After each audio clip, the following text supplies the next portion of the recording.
segunda semana dos Museus de São Bento de Sapucaí, apresentamos o acervo Miguel Reale. Atualmente, eu, Petronile Ambrosio de Oliveira, sou a presidente da AMA São Bento, Associação dos Moradores e Amigos de São Bento, que completa esse ano 21 anos. Essa associação é composta por uma diretoria de representantes da comunidade e está sediada na Casa da Cultura Miguel Reale, gentilmente há 14 anos, cedida pelo proprietário sambentista José Rubens Goulart Pereira. Casa esta que nasceu o professor e filósofo Miguel Reale.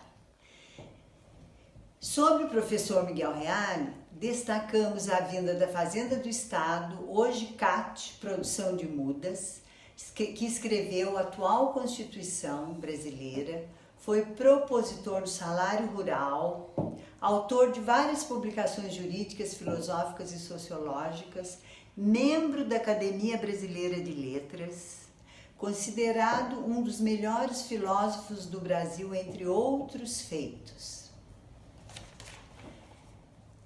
Convidamos para visitar esse acervo na Casa da Cultura Miguel Reale, em São Bento do Sapucaí. Esperamos por vocês.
Eu acho que o que caracterizou o professor Reale é, em primeiro lugar, uma vocação de abrangência e, a segunda, uma inquietação intelectual permanente, que fez com que ele fosse sempre, até o final da vida, um homem de leituras e de interesses. O meu pai não só era um parecerista, mas tinha efetiva atuação profissional em casos contenciosos. Ele era um advogado de corpo e alma. O ideal de vida dele era, como no nome do partido que ele fundou com Adhemar de Barros, a socialização do progresso. O progresso tem que haver, mas não para poucos. Tem que ser socializado. O maior número possível de pessoas devem aproveitar. Ele deixou uma grande mensagem de dignidade, de seriedade, de trabalho.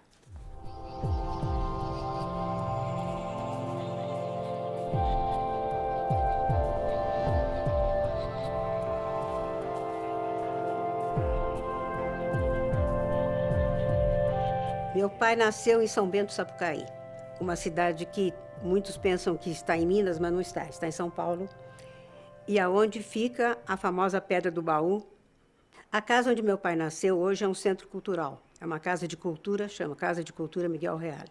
Quando ele tinha uns 15 anos, mais ou menos, a família mudou-se para Itajubá. Ele viveu em Itajubá até que em 1921 ele veio para São Paulo estudar no Colégio Dante Alighieri, onde ele completou seus estudos até 1929, quando ele se formou. Meus pais conheceram no Colégio Dante Alighieri. Em 1935 eles casaram e viveram 63 anos casados.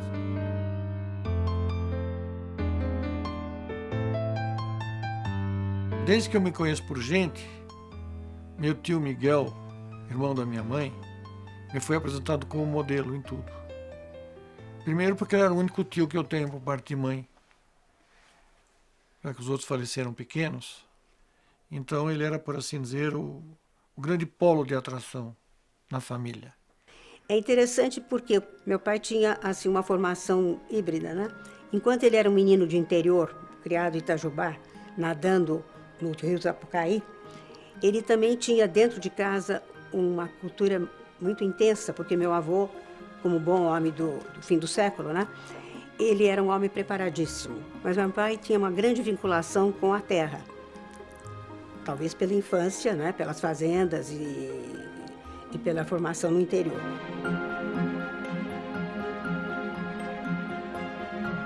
O que fica muito gravado como presente são os momentos de infância, especialmente no sítio que ele tinha. Nós tínhamos em Diadema. Diadema ainda era uma zona rural.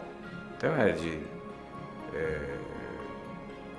jogar bocha com ele, de andar a cavalo, de preparar a terra para fazer plantio. E era uma pessoa alegre, participativa, gostava. Esse sítio que ele criou em Diadema, ele reunia muita gente nos domingos. Ele gostava muito de reunir gente, pessoas.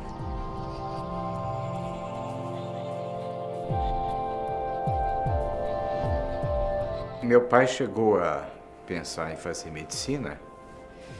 Eu creio que antes ele teve um repúdio à medicina do que uma aproximação amorosa com o direito.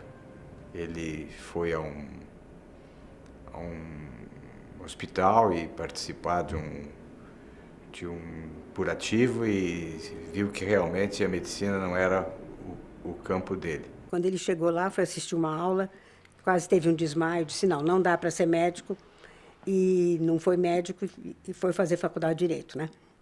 Quer dizer, não dava para medicina porque ia desmaiar diante de uma aula de anatomia.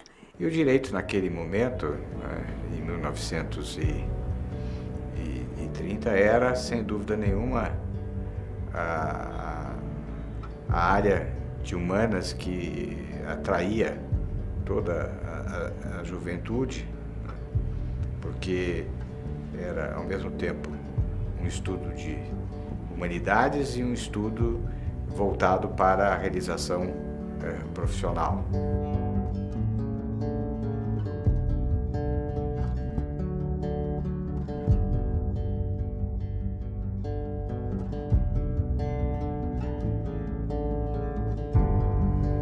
A filosofia do direito, como campo do conhecimento, se prestava perfeitamente ao tipo de personalidade intelectual e de ser humano que era o professor Reale. No prefácio do primeiro livro que ele escreveu em 1934, ele diz que ele pertence a uma geração que nasceu pouco antes da explosão da Primeira Guerra Mundial. Depois ele percebeu toda a instabilidade, né, que reinava no mundo, e ele vivenciou toda essa grande transformação, de modo que ele depois, como ele mesmo escreve aqui, depois da agitação febril e estéril, veio o período da renúncia, da indiferença e doentio. E aí então é a geração, vamos dizer assim, angustiada, que vai despertar na década de 30, aqui em São Paulo, com a Revolução Paulista, de 32. E foi na qualidade de terceiro sargento que fui para o interior do estado de São Paulo para participar, portanto, da Revolução Constitucionalista. E quando esta não conseguiu vencer as tropas revolucionárias muito mais poderosas do governo federal, eu entrei numa natural crise, como foi a de todos os vencidos. Mas compreendi que a vida continuava e participei, portanto, intensamente da vida política. Esse desejo de agir, de influir nos destinos da pátria, é que explicam provavelmente ele ter ingressado naquele que parecia ser o movimento mais promissor da nova geração, que era um movimento que queria escapar dos extremismos do liberalismo capitalista de um lado, do comunismo coletivista do outro lado, e como uma espécie de terceiro caminho é que surgiu exatamente com essa proposta o integralismo. Meu pai foi integralista e teve um período que houve um exílio no tempo do Getúlio. Ele esteve preso acho que 2 vezes. Quando se fala em integralismo no Brasil, se pensa logo em fascismo. Na realidade, o que nós éramos eram nacionalistas de formação política visando a instauração de uma nova política no país que não se contentasse apenas com o problema do voto, mas levasse em consideração, ao lado da democracia, os problemas sociais fundamentais da população. Quando volta à democracia, ele acaba fundando um partido chamado Popular Sindicalista, que, unindo-se com o Partido Progressista do então médico Adhemar de Barros, criou o Partido Social Progressista. O manifesto desse partido foi feito pelo meu pai. E a base desse partido é uma coisa super atual, pela socialização do progresso. A educação desenvolvida para todos, a saúde desenvolvida para todo mundo, quer dizer, era um partido que pretendia, pelo menos no manifesto, a socialização do progresso, quer dizer, é absolutamente atual. Um homem voltado para o interesse público, voltado para o bem comum, que abria mão dos seus interesses e da sua comodidade para trazer a sua contribuição ao desenvolvimento político do Brasil.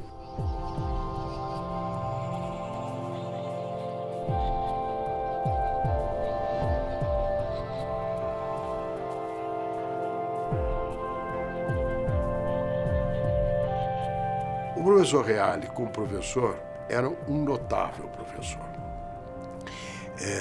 Ele tinha uma grande presença e uma grande autoridade em aula, autoridade que vinha, enfim, da capacidade de exposição que ele tinha e da solidez do conhecimento. O professor Reale dizia que as janelas do espírito se abrem por dentro, não?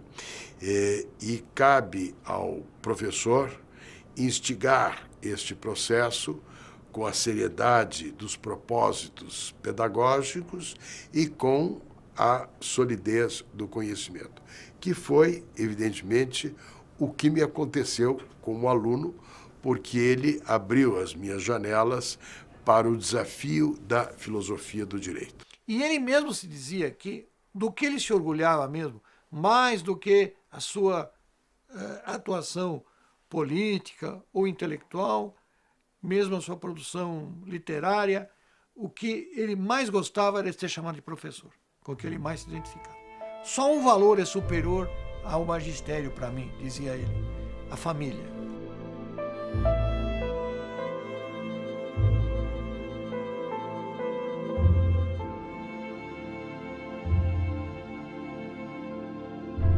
Bem, ele foi reitor da USP em 2 momentos. O primeiro reitorado foi bastante breve, porque houve crise política com o governador.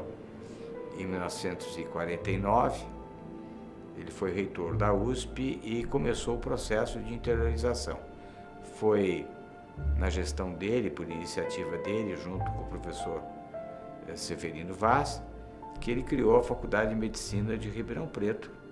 Valoriza muito sempre esta disseminação da universidade em todo o estado, com a Escola Agronômica de Piracicaba, a Escola de Engenharia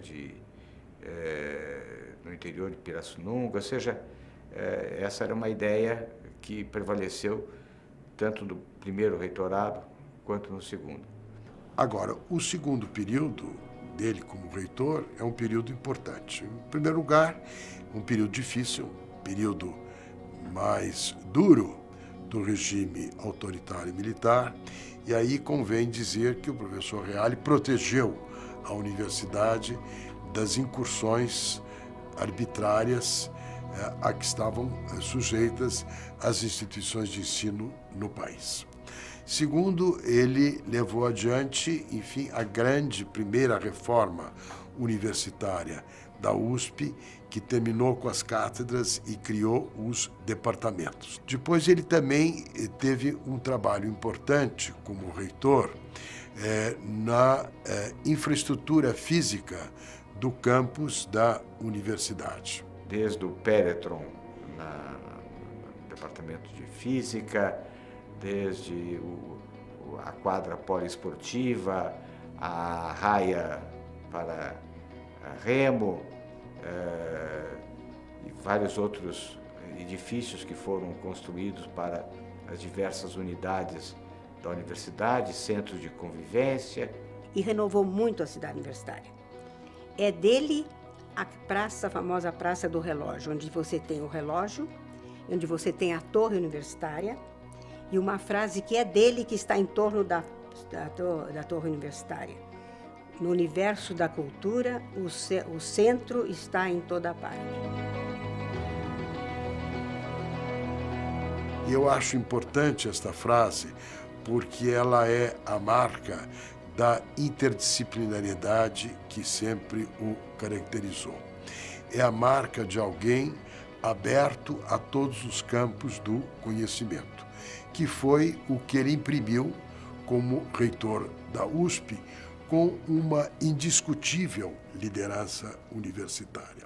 Isso eu acho uma característica interessante. Ele não era um homem de apenas ficar dentro de um gabinete pensando. Ele saía para a rua e queria mudar o mundo. Como ele mesmo dizia, eu não sou um homem de uma nota só, o que indicava a pluralidade dos interesses dele.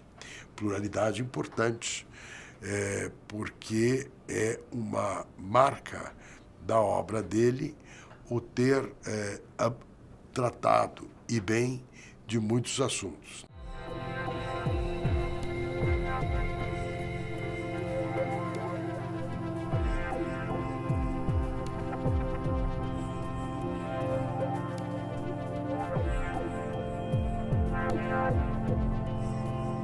O Tratado de Itaipu, como vocês sabem, procurou resolver um contencioso importante com o Paraguai e, ao mesmo tempo, propiciar a geração de energia elétrica por uma ação conjunta. Naquele momento, o governo federal consultou o professor Reale sobre que modelagem jurídica ele consideraria importante. Eram grandes discussões sobre o local onde ele deveria se situar, acabou se situando junto à Catarata de Sete Quedas, e havia toda uma discussão também se ela seria tripartite, se haveria ou não participação argentina. Acabou se fazendo uma usina hidrelétrica binacional e com grandes problemas, porque cada país tinha e tem a sua estrutura jurídica, seja no campo tributário, seja no campo trabalhista, seja nas relações comerciais. Então ele fez uma coisa interessante, que foi o de criar uma empresa pública internacional, por meio de um tratado, não? Conferindo a esta empresa pública um território comum, que é a da área alagada, e, ao mesmo tempo, criando mecanismos próprios de disciplina jurídica das relações de trabalho e outras, não? Que viriam do fato de você ter funcionários brasileiros e funcionários paraguaios, não? Quando isto foi feito, havia pouca prática no direito internacional da criação de empresas públicas de direito internacional público. E esta foi uma novidade. E é também uma expressão, vamos dizer assim, do professor Reale, não apenas o teórico, mas também o advogado à procura da solução diante de um problema novo que requeria uma solução nova. Interessante que o Miguel Reale, ele nunca foi apenas um teórico. mas ele foi um teórico que partiu da prática da advocacia cotidiana. Ele achava que a teoria que se afasta da concreção da vida do advogado, ela perde muito. Fica uma teoria muito linda, mas sem amarras na realidade. E ele conseguia ser um teórico ligado com, mais ou menos na linha do que ele falou, né? A teoria vivida na ação. Ele também tinha muita boa recordação do período em que ele foi à Organização Internacional do Trabalho, a convite do presidente Getúlio Vargas, e na sessão plenária de uma reunião da OIT, assegurou, enfim, que também os funcionários da área agrícola e pecuária teriam direitos equivalentes aos da área industrial. Então, houve um debate muito grande.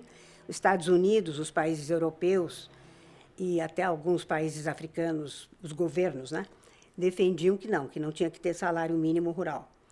E o papai, juntamente, aí ele defendeu essa posição, que foi perdida no primeira instância, mas aí ele recorreu e conseguiu obrigar a existência de um salário mínimo rural geral.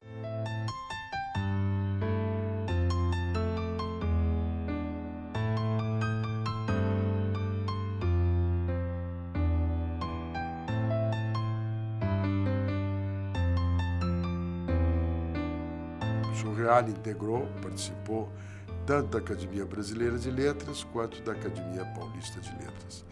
E ele gostava do convívio acadêmico, não gostava dos encontros, gostava da conversa, e também sempre assumiu como uma parte da responsabilidade dele de acadêmico de participar das atividades, de dar as opiniões e os pareceres quando isso lhe era solicitado.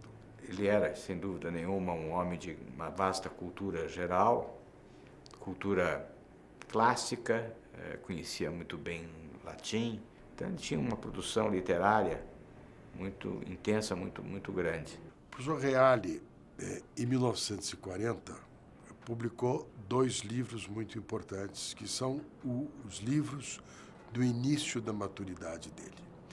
Um é A Teoria do Direito e do Estado, e o outro é Fundamentos do Direito.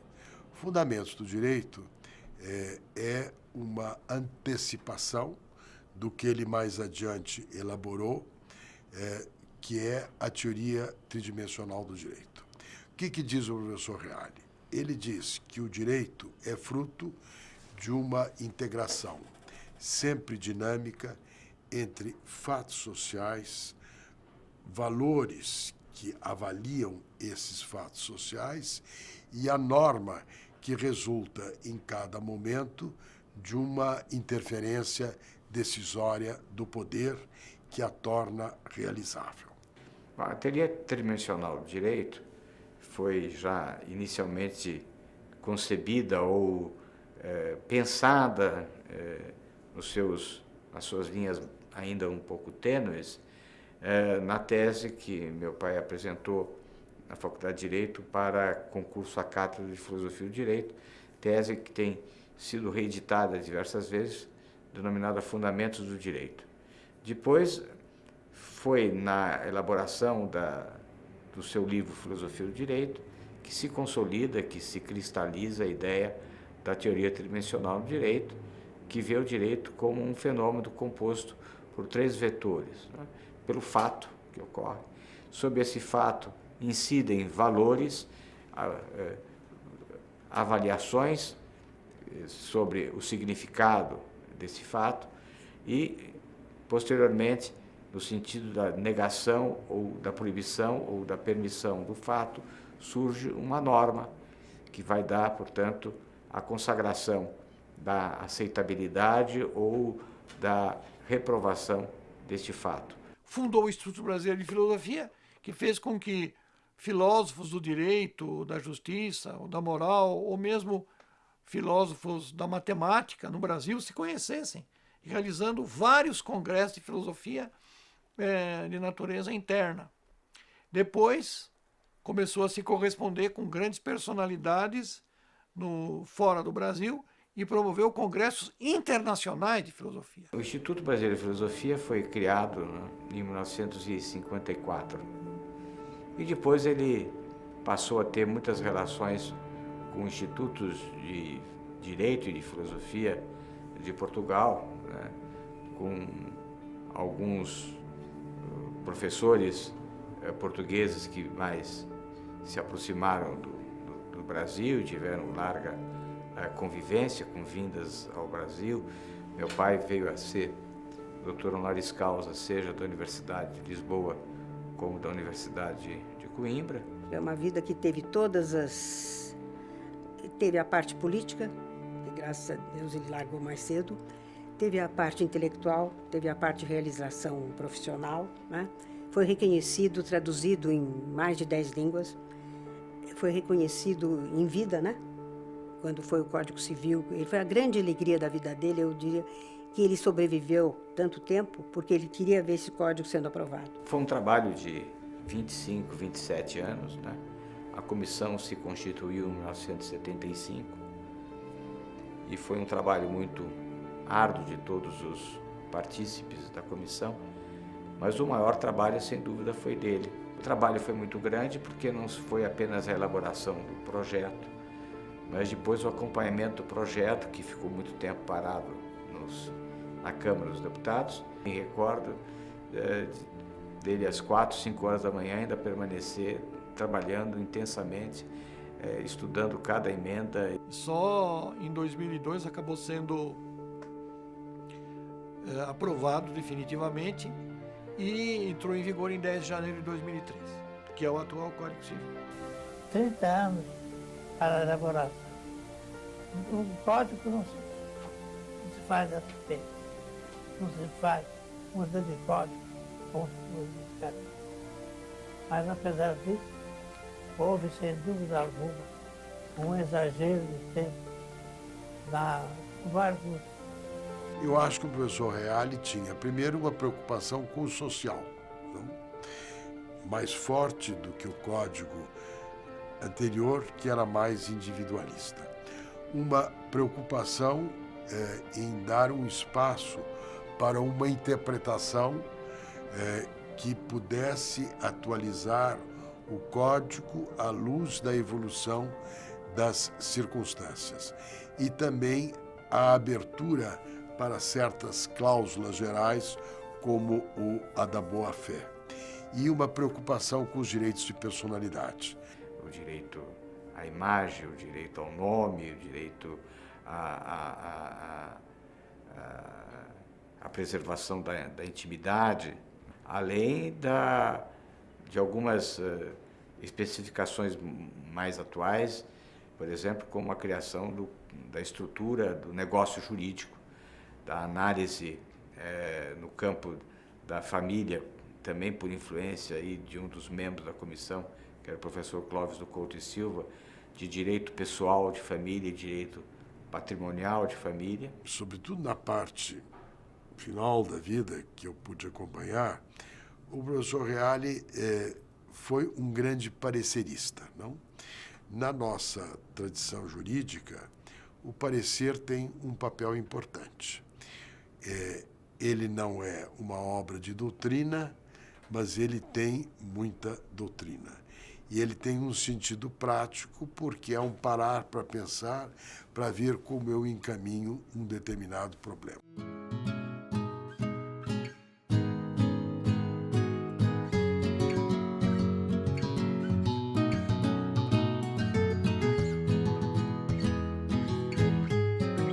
Deixou também um exemplo de dignidade, o que eu acho assim uma coisa muito importante, onde eu falo que as pessoas chegam e dizem: você é filha do Miguel Reale? Mas que maravilha, eu estou frente na filha do Miguel Reale. E, gente, qual é o problema? Nossa, que emoção! Isso é muito bom, né? Saber que você tem uma emoção positiva da imagem do pai, que você tem orgulho, ele deixou uma grande mensagem de dignidade, de seriedade. O professor Reale se manteve bem e alerta até o fim da vida dele. Embora descendente de imigrante italiano de um lado e português do lado da minha avó materna, eu acho que ele encarnou a brasilidade de maneira integral. Isso se deve, talvez, ao fato de ele ter, como ele confessa no prefácio do Estado Moderno, pertencido a uma geração angustiada, né, com o vazio que se fazia aqui no Brasil, num país que vivia sempre da imitação e que não se assumia como povo. Então, nesse ponto, eu acho que ele foi, antes de tudo, um grande brasileiro.